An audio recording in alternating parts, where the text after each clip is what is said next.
इरफान का अपनी कंपनी की तरफ से ट्रांसफर हुआ था और किस्मत से उसका ट्रांसफर राजस्थान के शिकारा गांव में हुआ था। शिकारा गांव इरफान का ही गांव था। इरफान जब 1 साल का था तब उसके पिता अशरफ अली ने अपनी पत्नी फरीदा के साथ वह गांव एक ही रात में चुपचाप छोड़ दिया था। तकरीबन 40 साल बाद इरफान शिकारा गांव लौटा था। शिकारा गांव में इरफान की एक बड़ी हवेली थी। इरफान और यस्मीन अपने दोनों बच्चे आलम और हया के साथ राजस्थान के लिए निकल गए। इरफान खुश था कि इतने सालों बाद ही सही उसे अपने गांव जाने का मौका मिला था। इरफान की खुद की कोई यादें नहीं थी उस गांव में, लेकिन उसके माता पिता की बहुत सी यादें थी। इरफान जब 21 साल का था तभी कार एक्सीडेंट में उसके माता पिता यानी अशरफ अली और फरीदा की मौत हो गई थी। इसलिए इरफान कभी अपने गांव के बारे में जान नहीं सका, लेकिन अब वो बहुत एक्साइटेड था।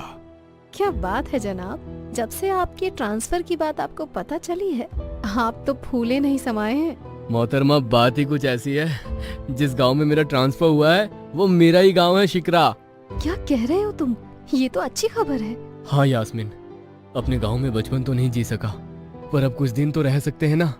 अल्लाह ने मुझे अम्मी और अब्बू के साथ ज्यादा समय नहीं दिया जीने को, लेकिन अब उनकी यादों के साथ तो मैं रह सकता हूँ ना।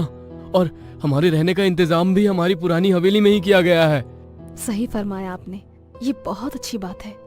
इरफान और यास्मीन बात कर रहे थे और पीछे वाली सीट में हया अपने छोटे भाई आलम के साथ बैठी थी। रात के तकरीबन 10 बजे तक वो दोनों शिकार गांव में हवेली पहुंच गए। उन्होंने देखा कि हवेली तो बाहर अभी भी नई जैसी लगती है। वो सब अपना सामान लेकर अंदर गए।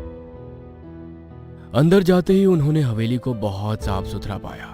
बस कुछ कमरों को लकड़ियों की मदद से बंद कर दिया था और उनके ऊपर तावीज भी बांधे गए थे। इमरान, आपने तो कहा था कि हवेली में कोई नहीं रहता, फिर ये इतनी साफ सुथरी कैसे है? हाँ, मैं भी वही सोच रहा हूँ। शायद कंपनी की तरफ से कोई आया होगा साफ सफाई करने के लिए। चलो अच्छी बात है ना, तुम्हारी मेहनत बच गई। यास्मीन और इरफान बात कर ही रहे थे कि एक बूढ़ी औरत उनके सामने आई, जिसने काले रंग का बुर्का पहना हुआ था।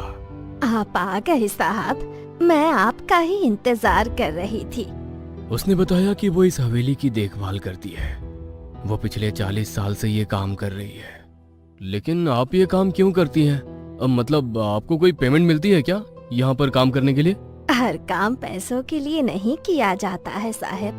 कुछ काम फर्ज समझकर तो कुछ कर्ज समझकर करने पड़ते हैं। मतलब आप क्या कहना चाहती हैं दाई अम्मा? कैसा कर्ज और कौन सा फर्ज? कुछ नहीं, आप लंबे सफर से आए हो, कुछ वक्त आराम कर लीजिए, मैं आपके खाने का इंतजाम करवाती हूँ। अब नहीं, हमने रास्ते में खा लिया था, आप जा सकती हो अभी। वो औरत वहां से चली गई। दूसरे दिन फरीदा किचन में सबके लिए खाना बना रही थी। इरफान अपने काम में बिजी था। हया और आलम पूरे घर में घूम रहे थे। चलते चलते हया के पैर में कुछ नुकीली चीज चुभ जाती है। हया पैर उठाकर देखती है तो एक पुराने जमाने की चाबी उसके हाथ लगती है। वो चाबी अपने पास रख लेती है और नीचे चली जाती है। सब कुछ सही चल रहा था। एक दिन सब अपने काम में बिजी थे। हया ऐसे ही हवेली घूमने लगी, तभी उसे एक अंधेरे कोने से आवाज आई। उसे ऐसा लगा जैसे कोई उसे हल्की आवाज से पुकार रहा हो। यहाँ पर तो सिर्फ हम 4 लोग रहते हैं, फिर ये किसकी आवाज है? कौन है वहाँ? कौन है? हया आगे गई तो उसे अंधेरे में एक बंद दरवाजा दिखाई दिया। उसने देखा कि वो दरवाजे को लाल रंग के धागे से बांधा गया है और एक तावीज भी बांधा गया है। उसे ये बात थोड़ी अजीब लगी। वह ताले के नजदीक गई, तभी उसे मुंह पर जैसे किसी ने फूंक मारी हो। वह डर कर पीछे हट गई और दौड़कर नीचे आ गई। अम्मी अब्बू को बताऊंगी तो वो उसे डांटेंगे, ये सोचकर वो चुपचाप बैठ गई। उस रात जब सब सो रहे थे तो हया को नींद नहीं आ रही थी। उसके मन में बार बार वो दरवाजे का ख्याल आ रहा था। उसे ऐसा लगा कि जो चाबी उसे मिली थी वो शायद उसी दरवाजे की हो। उसे रहा नहीं गया और वो अकेले ही उस दरवाजे को खोलने के लिए चली गई। दरवाजे के पास पहुंचकर वो ताला खोलने की कोशिश की। वो जैसे ही ताला खोलकर अंदर गई, कमरे में बहुत अंधेरा था। अरे, यहाँ पर तो ऐसा कुछ भी नहीं है जो छुपाया जा सके, तो ये कमरा बंद क्यों था, और वो भी इन ताबीजों के साथ? हया ने उस कमरे के कुछ पुरानी चीजों को हाथ लगाया। उसे वहां एक ताबूत दिखाई दिया। उसने वो ताबूत खोला, लेकिन वो खाली था। हया वहां से निकल आई। आते वक्त उसकी परछाई में कोई और ही दिख रहा था। अगले दिन से हया का बर्ताव बदल सा गया। वह दिन रात अपने कमरे में अकेली रहने लगी। खाना भी वो कमरे में ही खाती।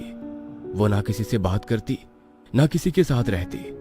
यास्मीन और इरफान को ये बात बहुत ज्यादा परेशान करने लगी। एक दिन इरफान और यास्मीन चुपके से हया के कमरे के अंदर देखने लगे, और उन्होंने जो देखा उसे देख उन दोनों का दिल दहल गया।